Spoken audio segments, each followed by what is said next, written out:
Assalamualaikum warahmatullahi wabarakatuh. Selamat sore menjelang malam rekan-rekan pers dan media yang hadir di Crisis Center dan Pusat Data serta Informasi Penanganan PMK di Kementerian Pertanian.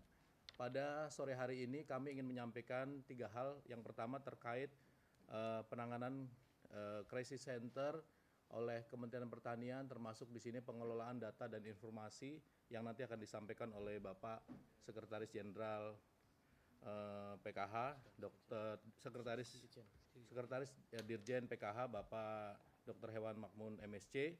Yang kedua nanti akan kami sampaikan terkait dengan penanganan lalu lintas hewan ternak dan perkarantinaan yang akan disampaikan oleh Dr. Hewan Wisnu Wasisa selaku Kapus Karantina Hewan, dan proses serta progres penanganan wabah PMK sampai dengan vaksinasi yang dilakukan oleh Kementerian Pertanian. Untuk kesempatan pertama kami sampaikan Bapak Sesdit PKH untuk menyampaikan terkait dengan Crisis Center dan Pusat Data serta Informasi yang ada di Dirjen PKH Kementerian Pertanian. Silakan Pak Ses. Baik, terima kasih Pak Karo, teman-teman media, Pak Kapus. Dapat kami laporkan perkembangan kasus PMK di Indonesia. Saat ini sudah ada di 21 provinsi, kemudian di 232 kabupaten kota, dan jumlah yang tertular sampai hari ini adalah 320.016 ribu. Dan dari itu juga ada yang sudah sembuh 108.266, kemudian ada yang potong bersyarat 2.820 dan yang mati 2.029. Nah, dari data ini teman-teman sekalian di-input oleh petugas di tingkat lapangan. Petugas kita ada yang medik, paramedik yang melaporkan kasus di lapangan. Lalu kasus tersebut divalidasi kembali oleh dinas kabupaten kota. Setelah divalidasi oleh dinas kabupaten kota, kemudian divalidasi kembali oleh provinsi, untuk kemudian data yang divalidasi provinsi itulah yang kemudian kami munculkan dalam sistem aplikasi kita yang dinamakan siagapmk.id. Dan ini semua masuk ke dalam sistem informasi kesehatan hewan nasional yang terintegrasi atau yang kami singkat dengan istilah ISIKNAS. Dan sistem ISIKNAS ini sampai hari ini juga sudah terkoneksi dengan sistem di BNPB, yaitu Bersatu Lawan COVID, PLC, dan juga sedang diupayakan untuk interface dengan di kepolisian. Jadi semua data kita sama dari tingkat kabupaten, kota, provinsi maupun di pusat. Ya, silakan diperkenalkan terkait dengan nah ini aplikasi. Di aplikasi kita, teman-teman sekalian, ini bisa terlihat ada di dashboardnya itu uraian provinsi berapa, kabupaten kota, kemudian yang sakit, sembuh, yang potong bersyarat, mati, lalu sisa kasus yang harus segera disembuhkan, kemudian progres vaksinasi. Nah, ada juga di sini langsung terlihat per provinsi, lalu juga per kabupaten kota. Jadi ini semua terlihat nanti progresnya seperti apa, perkembangan kasus maupun progres vaksinasi. Bisa diklik. Nah, di sini juga coba diklik, Mas, Jawa Timur, Mas. Di Jawa Timur diklik. Nah, ini kalau diklik, ini juga datanya open, jadi teman-teman media juga bisa memantau ini secara real time begitu. Nanti bisa terlihat kalau diklik Jawa Timur, nanti akan muncul kabupaten-kabupaten di Jawa Timur. Nah, ini kabupatennya bisa terlihat. Nah, di sini Jawa Timur, kabupaten, misalnya Kabupaten Probolinggo, itu ada yang sakit 11.604 tapi sudah sembuh 692, lalu potong bersyarat, sisa, dan vaksinasinya. Jadi di sini kelihatan seperti Kabupaten Malang vaksinasinya sudah 46.731. Jadi seperti itu datanya semua provinsi, nanti kalau diklik kelihatan. Nah, di mana sih lokasi-lokasi ini? Kita punya datanya sampai basis sampai titik desa. Ini sampai titik desa, Mas, lokasi kejadian sampai titik desa. Nanti teman-teman bisa melihat di sini baik publik, masyarakat secara langsung bisa mengaksesnya, dan ini bisa tinggal diklik. Begitu diklik ketahuan. Baik, Mas. Yang distribusi penyakitnya ini bisa kelihatan di sini menunjukkan jumlah laporan yang masuk di suatu provinsi. Misalnya kita lihat di Provinsi Aceh,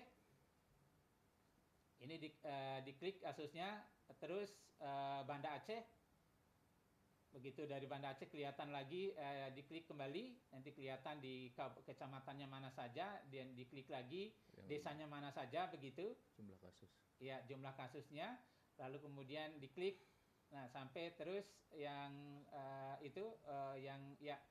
Nah, ini ketahuan ini di tingkat desanya berapa. Ada di satu desa ada 6 laporannya, dan bisa diklik di sini laporan pertama berapa. Satu, di sini tertera ada ID kasus, ini artinya setiap kali laporan teman-teman di lapangan itu diberikan identitas kasusnya.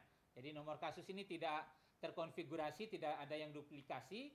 Lalu laporannya terlihat tanggal 20 Juni 2022, penyakit mulut dan kuku, lalu terkena di sapi apa? Sapi Aceh jenisnya, jumlahnya berapa? Ada 2 ekor, provinsi, kabupaten, kecamatan, dan desanya di Lam Isek. Jadi kenapa kemudian kemarin di lockdown itu berbasis desa? Karena memang kita datanya juga sampai titiknya sampai desa.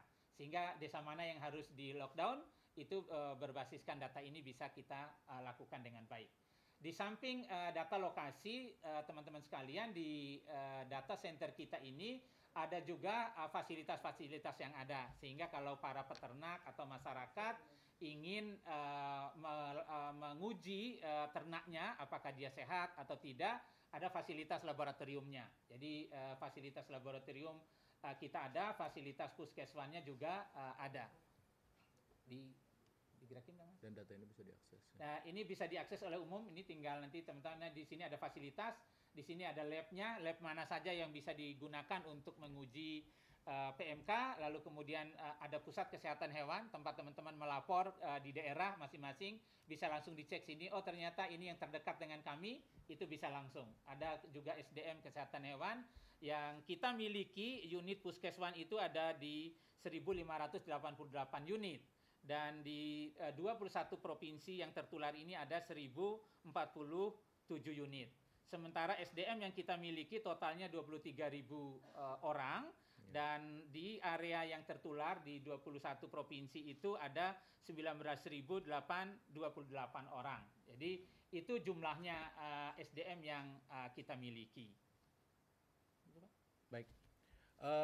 Terkait dengan penanganan lalu lintas hewan, ternak, dan menghadapi Idul Kurban beberapa hari ke depan, Kementerian Pertanian juga sudah menyiapkan beberapa aturan dan penanganan lalu lintas hewan dan ternak di dalam kondisi wabah PMK saat ini. Dan untuk penjelasan lebih lanjut, kami menyampaikan bahwa karantina Kementerian Pertanian saat ini sudah melakukan beberapa kegiatan di lapangan, dan silakan Pak Kapus Karantina Hewan, Pak Wisnu, untuk menyampaikan kegiatan-kegiatan serta penanganan lalu lintas ternak yang ditangani oleh karantina Kementerian Pertanian saat ini. Silakan Pak. Baik, terima kasih Pak Karu, Pak Sesditjen. Assalamualaikum warahmatullahi wabarakatuh. Waalaikumsalam. Kawan-kawan media, terkait dengan adanya keputusan Menteri Pertanian 500.1 dan surat edaran Satgas Nasional PMK nomor 3 tahun 2022, tentunya kita melihat ada kecamatan yang sudah ditetapkan untuk daerah wabah, dan terkait dengan adanya SE Satgas PMK tahun 2022, pengaturan lalu lintas berdasarkan pulau dan area kabupaten serta provinsi. Sehingga bisa dijabarkan, dalam saat ini kita mengenal ada pulau hijau dan pulau merah.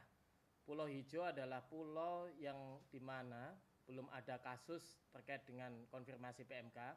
Pulau hijau adalah pulau di mana provinsi 70% di dalamnya terkonfirmasi kasus PMK. Nah, otomatis dengan adanya ketetapan pulau hijau dan pulau merah, ketentuannya adalah pulau hijau dapat meluntaskan hewan dan produk hewan ke pulau hijau atau ke zona merah. Kemudian untuk zona merah dilarang untuk melalui lintaskan ke pulau hijau dan pulau merah. Dan saat ini kita mengenal ada pulau yang lebih dari 70% di dalamnya adalah provinsinya sudah terkonfirmasi PMK adalah Pulau Jawa dan Pulau Sumatera dan Pulau Lombok, otomatis pulau-pulau ini tidak dapat melalui lintaskan hewan rentan PMK dan produk hewan. Kemudian terkait dengan pengaturan provinsi, kita mengenal ada provinsi hijau dan provinsi merah. Provinsi merah adalah di mana provinsi yang di dalamnya 50% kabupaten terkonfirmasi PMK, dan provinsi hijau adalah provinsi di mana di dalamnya belum ada kasus. Kemudian kita juga mengenal ada kabupaten hijau, kabupaten kuning, dan kabupaten merah. Kabupaten hijau di sini adalah kabupaten yang belum pernah ada kasus. Kemudian kabupaten kuning adalah kabupaten yang terletak di provinsi yang merah, dan kabupaten hijau kabupaten merah adalah kabupaten yang di dalamnya ada terkonfirmasi kasus PMK. Untuk kabupaten yang hijau dapat diperkenalkan untuk lalu lintas hewan dan produk hewan ke lokasi kabupaten hijau, kuning, dan merah. Kemudian untuk kabupaten yang kuning itu diperkenalkan untuk lalu lintas dari zona dari kabupaten yang hijau dan juga kabupaten yang lokasinya kuning serta merah. Dan untuk kabupaten yang zona merah dilarang untuk masuk ke semua kabupaten dan kota. Kemudian terkait dengan pelaksanaan di lapangan, terkait dengan pengawasan lalu lintas yang melakukan, yang pertama adalah Satgas Penanganan PMK tingkat provinsi. Kemudian yang kedua adalah pejabat otoritas veteriner provinsi dan kabupaten. Kemudian Satgas PMK di tingkat kecamatan, dan yang keempat adalah pejabat karantina hewan. Terkait dengan entry point baik di bandara dan pelabuhan, hal-hal yang dilakukan yang pertama adalah desinfeksi terhadap ternak dan alat angkut, kemudian dekontaminasi terhadap sarana prasarana, dan tindakan pengamanan biosecurity ketat baik alat transportasi, barang, petugas, dan di lokasi termasuk untuk peternak.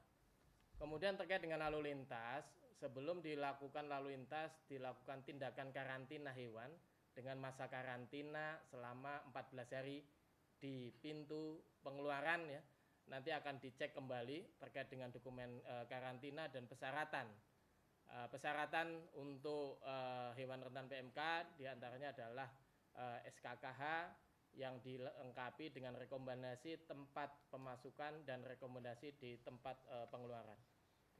Kemudian untuk selanjutnya terkait dengan SE Satgas ini dan tentunya dengan Kementan 501.1 nanti akan bersifat dinamis ya. Frekuensinya akan dilakukan menyesuaikan dengan kondisi status yang ada perkembangan dengan PMK.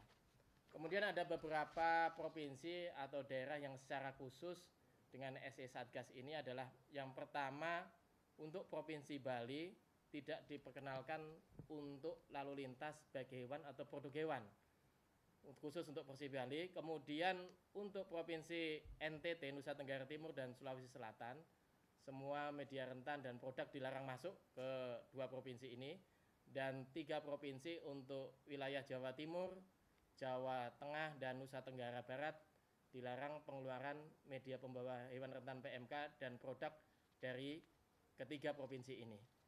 Tentunya upaya yang dilakukan terkait dengan pengawasan lalu lintas ya, dalam rangka untuk mencegah penyebaran PMK di antar pulau ataupun antar area, sehingga yang dilakukan bagaimana mempertahankan pulau-pulau yang masih bebas atau area yang masih bebas di dalam provinsi atau area yang masih bebas di dalam kecamatan. Sehingga pentingnya kecamatan yang sudah tertular ataupun desa yang tertular yang tadi disampaikan oleh Pak Sesdit untuk ternak di masing-masing lokasi adalah tidak bergerak sama sekali, tetapi untuk kecamatan yang masih bebas di dalam satu kabupaten atau di dalam satu pulau masih bisa lalu lintaskan. Dan tentunya terkait dengan penguatan ya untuk desinfeksi baik di tempat pengeluaran dan tempat pemasukan, tentunya ini juga kami mengajak ke masyarakat terkait dengan upaya bersama untuk terlibat melakukan pencegahan penyebaran PMK yang diantaranya adalah di beberapa bandara akan kita lakukan dengan melakukan desinfektan pada orang yang masuk di pelabuhan dan bandara. Kemudian juga terkait dengan tata cara membawa produk yang dimana ini juga ada berkaitannya dengan membawa PMK ini tentunya menjadi salah satu hal Bapak dan Ibu yang membawa hewan ataupun produk hewan terkait dengan kondisi saat ini, mohon bisa untuk menghubungi karantina setempat. Demikian, terima kasih. Saya kembalikan ke Pak Karo Humas. Teman-teman pers dan media, terkait dengan penanganan wabah PMK tentu ada beberapa progres yang perlu kami sampaikan, khususnya terkait dengan distribusi obat-obatan, vaksinasi, dan pengendalian PMK di lapangan.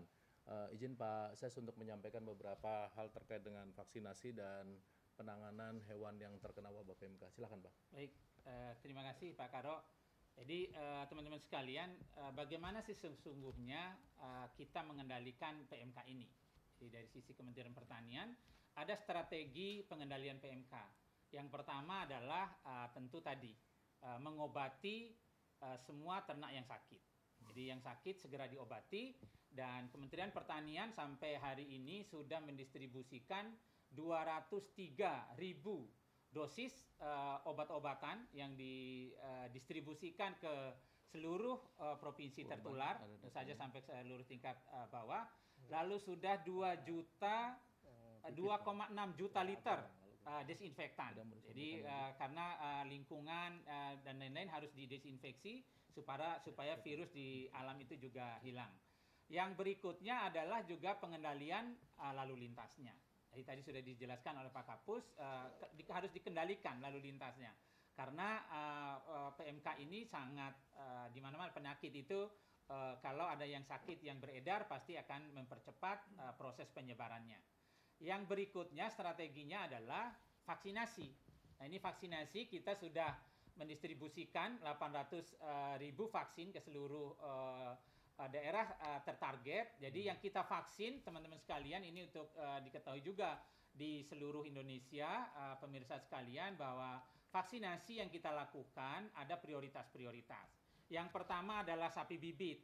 Jadi sapi bibit itu karena bibit nilainya mahal dan kemudian umurnya panjang, ini juga harus kita jaga paling awal. Dan ini sudah 100% di UPT pusat maupun di UPTD di daerah-daerah. Ini sudah 100% sudah tervaksin dan sudah terlaporkan.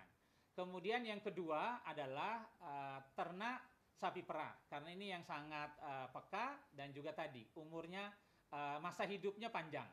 Ya, jadi oleh karenanya jangan sampai nanti kok punya saya belum. Jadi itu yang strategi yang kedua. Dan yang ketiga tentu saja sapi-sapi indukan dan anakan. Itu. Dan siapa ternak seperti apa yang akan kita vaksin? Nah, ini harus diketahui juga bahwa ternak yang divaksin itu adalah harus yang sehat. Kalau yang sakit nanti mempercepat dia sakit. Jadi harus dipastikan sehat. Dan bagaimana kalau yang kemarin sudah terkena atau tertular dan sudah sembuh? Apakah perlu divaksin? Ini kan menjadi pertanyaan. Nah, bagi ternak-ternak yang sudah terpapar dan sudah sembuh, maka kita akan vaksin 6 bulan kemudian. Karena kalau kita vaksin sekarang, titer antibodinya tinggi dan jauh lebih baik daripada vaksin. Karena kan jumlah virus yang masuk ketika dia tertular itu kan jumlahnya banyak. Dan dia sudah survive, hidup kembali.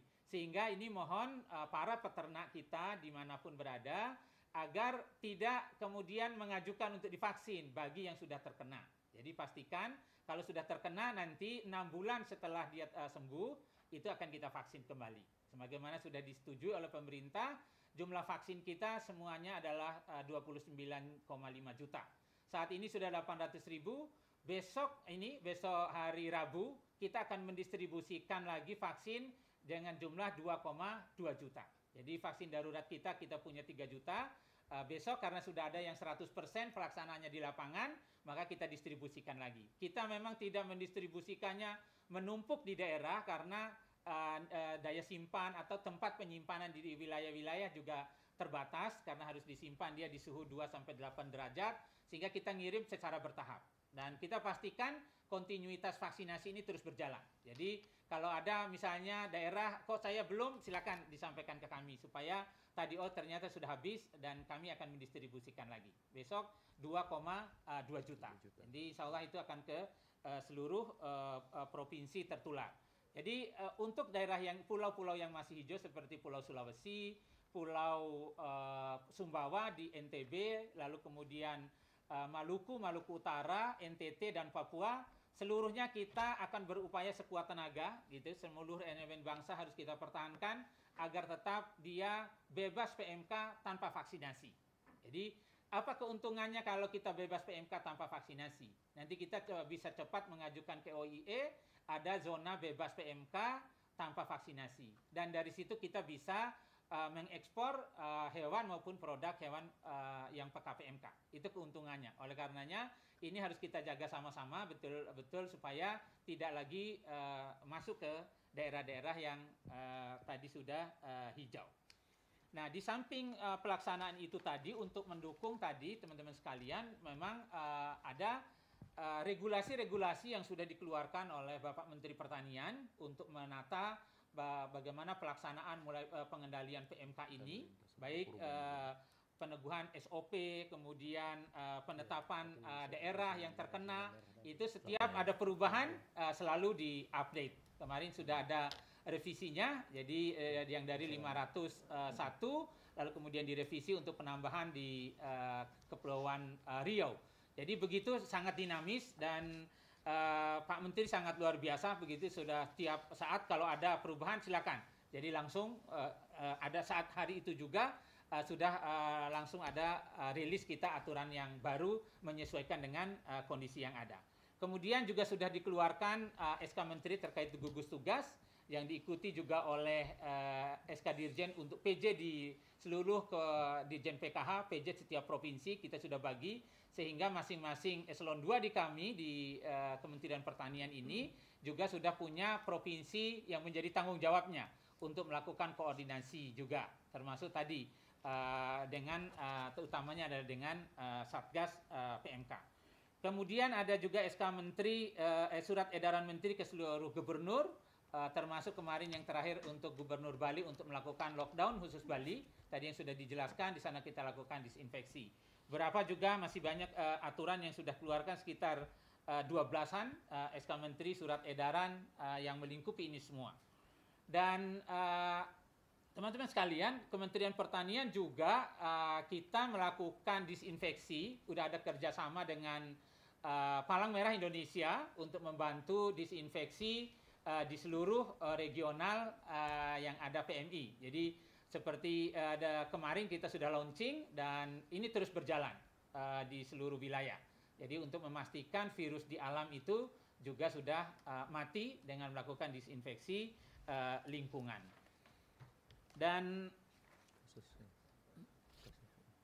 Dan kalau mau lihat juga di sistem ini jenis ternak hewan apa saja yang sudah terkena PMK itu ada laporannya, jenis hewannya, ada sapi, ada kerbau, kemudian ada kambing, ada domba, ada babi. Di sini terlihat naikin mas, naik lagi, naikin mas. oke.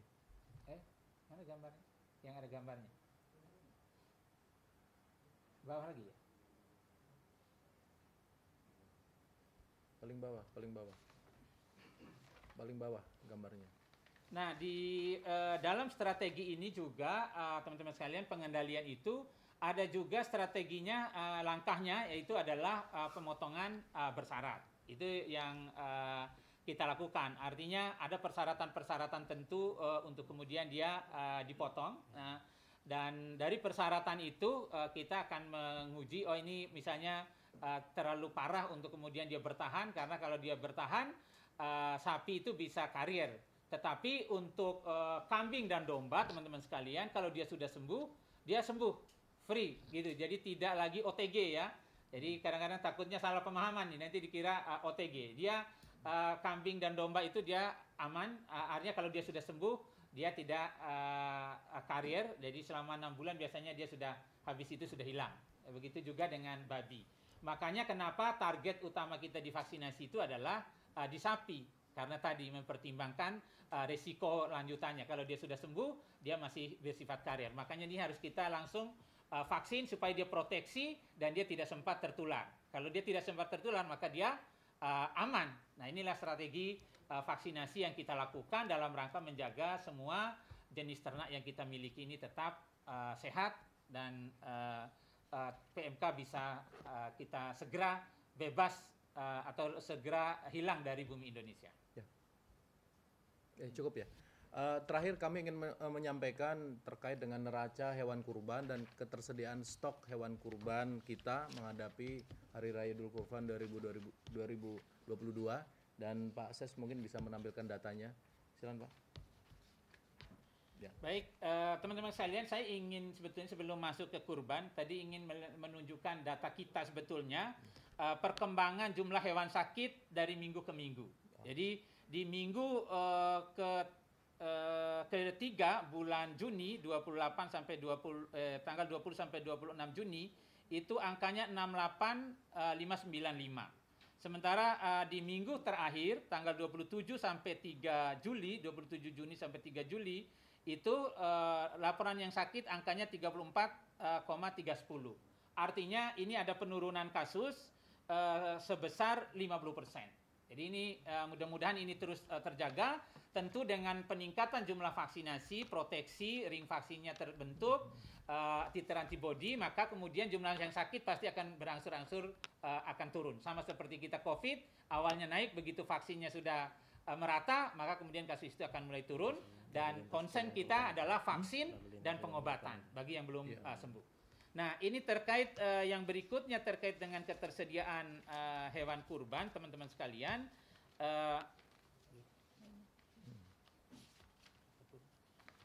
Hewan kurban tadi data anunya apa namanya neraca.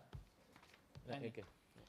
Terkait dengan ketersediaan kurban, teman-teman sekalian, sebagai gambaran kita punya ketersediaan itu 2,3 juta. Sementara kebutuhan kita proyeksi itu 1,8, dibandingkan dengan tahun 2021 ini sudah kita tingkatkan sekitar 9 sampai 11%. Jadi karena kita tahu pertumbuhan ekonomi dan lain-lain pasti kesejahteraan makin meningkat, tentu mungkin pelaksanaan kurban juga akan meningkat. Maka kita naikkan 9 sampai 11%. Dan dari kebutuhannya yang 1,8 dan ketersediaan 2,3 artinya ada kelebihan 517. Nah, kemarin di DKI Jakarta masih ada kekurangan sekitar 5.000 dan per hari ini alhamdulillah di DKI Jakarta sudah terpenuhi secara 100%. Jadi karena sudah ada pemasukan dari wilayah-wilayah seperti dari Pulau Sumbawa, kemudian dari NTT dan juga di sekitaran Jawa yang kabupaten kotanya masih hijau, ya artinya masih bebas PMK. Sehingga di DKI Jakarta hari ini semuanya sudah hijau, jadi tidak ada keraguan dan kekhawatiran khususnya umat Islam yang merayakan Idul Adha di daerah Jabodetabek. Jadi seluruhnya sudah terfasilitasi, baik dari sisi jumlah sapinya, kambing maupun dombanya. Jadi sehingga bagi umat Islam yang akan beridul kurban tinggal memilih dan teman-teman juga di lapangan selalu mengontrol kesehatan hewan-hewan kurban yang ada di tingkat lapangan. Dan terkait dengan ini memang juga sudah ada keluar dari putusan fatwa MUI yang menyatakan kalau dia pernah sakit, ini untuk di daerah ya, kalau yang dilalu lintaskan pasti sudah sehat, pasti sehat. Karena apalagi dari Pulau Sumbawa, dari NTT dan dari daerah-daerah yang hijau itu kan dipastikan saat lalu lintas adalah yang tidak sakit. Jadi sehingga kurban aman. Jadi tidak usah khawatir, oh dulu pernah sakit. Nah, menurut fatwa MUI yang sakit dengan kondisi masih ringan aja gejalanya itu boleh, tidak menggugurkan persyaratan kurban, apalagi yang sudah sembuh. Ya namanya sudah sembuh berarti ya sudah sehat. Jadi tidak ada masalah terkait dengan kurban ini. Oke. Baik rekan-rekan pers dan media, demikian update atau informasi terkait dengan penanganan PMK oleh Kementerian Pertanian dan terima kasih atas perkenannya hadir pada jumpa pers pada tanggal 5 Juli 2022 kali ini.